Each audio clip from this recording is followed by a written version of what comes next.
Lunch is proudly brought to you by LTech, leading technologies, touching lives.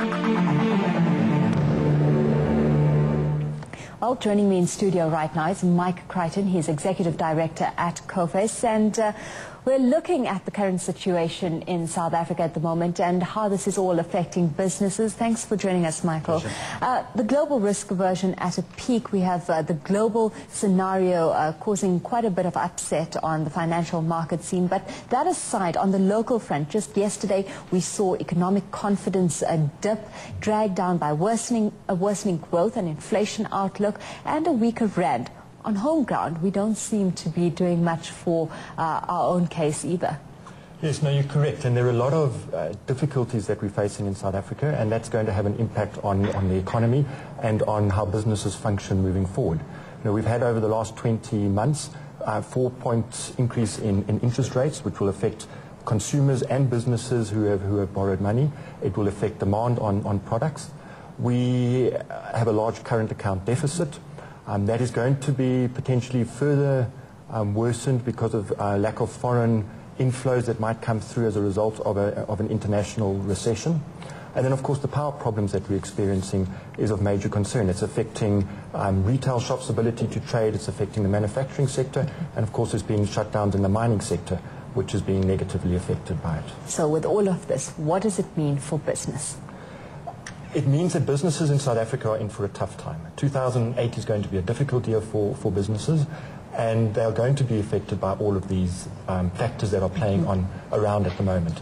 And as a result, businesses seriously have to look at how they're going to operate and how they're going to function as we move forward into this difficult environment. Certainly, because finger pointing isn't going to get you very far at this stage. So how do you survive the current environment? You spot on the fact that it's no point as a business to sit around and blame government or blame the international community for your problems. As a business and a business operating in a free market environment, it's your responsibility to function appropriately and direct your business in an area that can ensure its long-term success and viability. Let's look at a few specific strategies, and I want to use a case example here. Shopping malls, for example.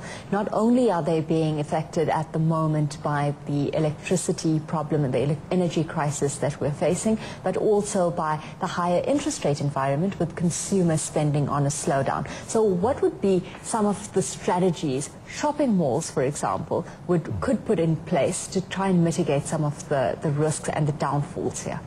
Yeah, I think it's important that businesses and retail shops realize that the problems are not just about energy.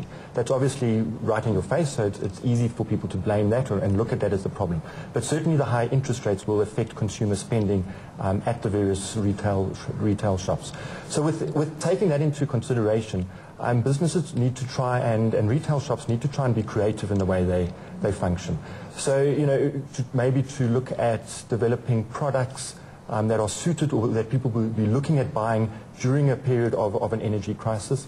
You know, so maybe there are problems within in a computer retail shop that are not, and they're not selling computers as much, but maybe they can import an innovative product that has a long battery life for laptops, and people might be attracted and buy.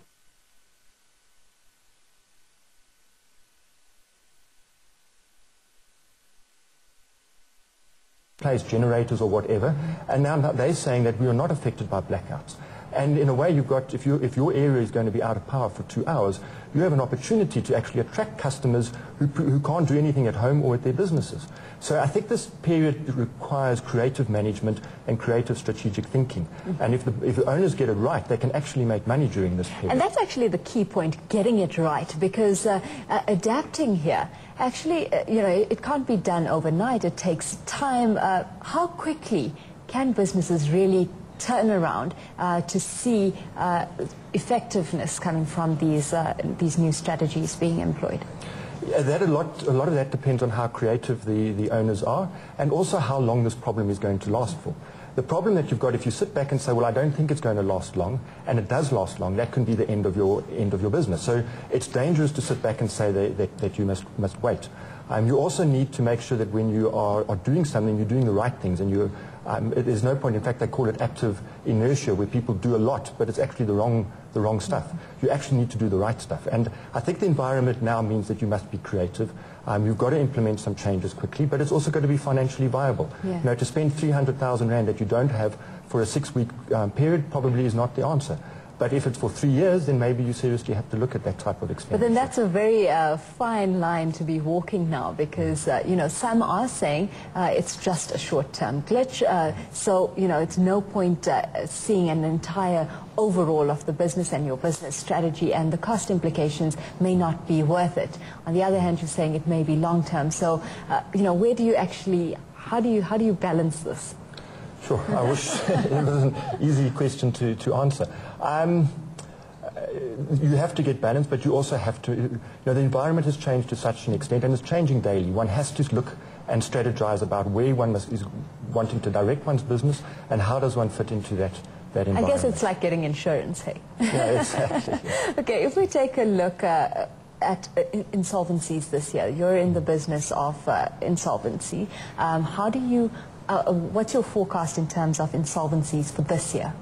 We've already experienced an increase in defaults in payment coming through, which is normally the first signs of companies going out of business. So it is our understanding and impression that insolvencies will increase during the course of 2008. And that will have a ripple effect, because companies go out of business. It means their staff don't have incomes. That slows down further on the economy, which then in turn creates other insolvencies. So it's definitely our understanding that insolvencies are going to increase this year, and that is concerning for the environment. And that's why we're trying to give the message out to business owners to say, look at ways of doing things differently. Try and strategize how you can prevent your business going out of business. And you know, we think in that process there are going to be some people who don't do the right things or don't change their business, and they will go out of business. But there are going to be opportunities for other companies to actually redirect their business, recreate the way they function, and we think there are opportunities for those companies to do well, actually make money, or at least put themselves in a position to be successful when the economy turns and starts to improve. And it will improve, and it won't be, we don't think this is going to be a long-term problem. I think certainly towards the end of the year, beginning of next year, things should start to pick up. Michael, let's leave it there. Thanks so much for having joined us this afternoon. Okay, pleasure. Thank you.